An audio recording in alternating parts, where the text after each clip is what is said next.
Hello everyone, তোমরা সবাই কেমন আছো? আমি কিন্তু আজকে তোমাদের সাথে শেয়ার করতে চলে এসেছি খুব টেস্টি একটি মিষ্টির রেসিপি, যেটা হলো বিউলির ডালের রস বড়া। আর আমাদেরকে এটা বানাতে হলে প্রথমে কি করতে হবে জানো?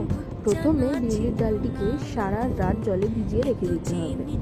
পরের দিন আমরা মিক্সিতে বিউলির ডালটিকে পেস্ট করে নিয়ে তার মধ্যে একটু নুন আর একটু তাওয়ায় সেঁকে নেওয়া মৌরি, দেখো সব কিন্তু আমি গুঁড়ো করিনি, একটু গোটাও আছে, মিশিয়ে আমাদেরকে এই পেস্টটিকে খুব ভালোভাবে ফেটিয়ে নিতে হবে। কিন্তু দেখো আমি কিভাবে ফেটিয়ে নিচ্ছি। ফেটিয়ে নিলে কিন্তু বড়াগুলো খুব ভালো হবে খেতে।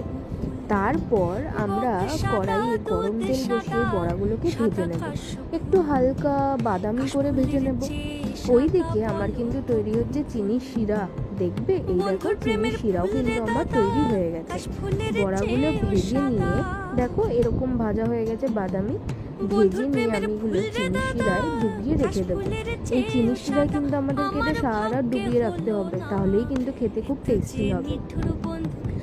এইদিকে দেখো আমি কিন্তু এটা ভিজিয়ে রেখে দিলাম সারা রাত।